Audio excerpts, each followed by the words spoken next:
Today we've got a little video here looking at a common issue with the diesel fuel systems on WK2s. The one we've got here that we're looking at is a pre-facelift or a Series 1, depending on how you like to call it. But my understanding is that this fault is semi-common across the whole range of the WK2s.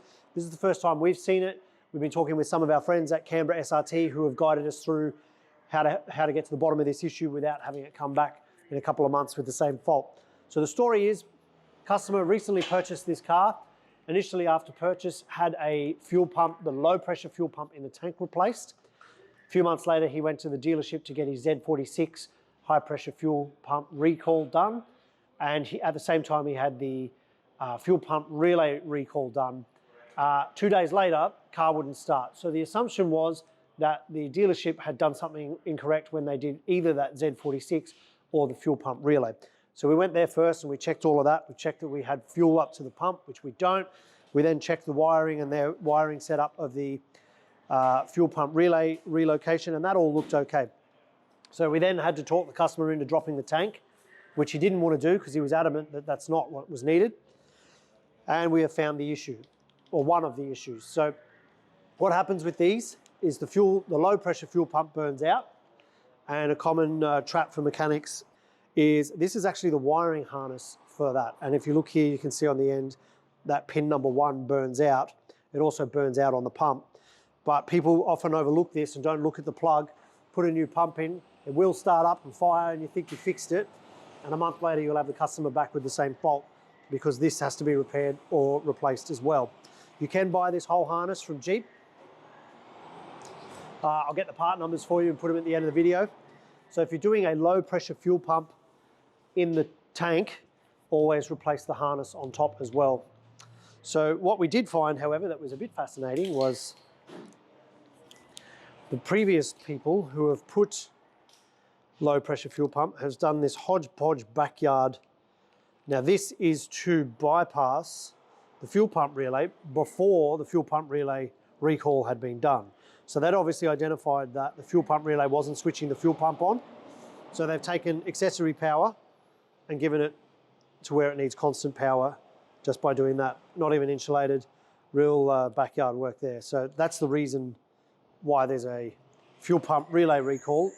They've just fixed it this way with a dodgy backyard fix. So don't ever do that. If you've got a no start issue and you do have power down to the pump, or you don't have power down to the pump, sorry, check your fuel pump relay. There's a recall where they basically take it out of the TIPM, which is the total integrated power module, and they cut a few wires and set up a fuel pump relay as an outrigger off the side. I'll bring it down and I'll show you it in a minute. So that's our pump, a few months old, done by somebody else. And if you can see, that pin closest to my thumb is badly burnt, the electrical. So this car's getting a new fuel pump unit.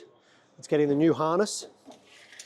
As you can see from what's involved, the tank, it's called a saddle tank. So to get it out, you've got to remove your tail shaft, you've got to remove your exhaust, you've got to remove a whole heap of heat shields and whatnot. I'll bring it down and I'll show you the fuel pump relay recall. All right, so this is called the TIPM, or Total Integrated Power Module, or fuse box. It's one and the same, so all your fuses and relays are in the top there, but you've got control modules, electronic control modules in the bottom.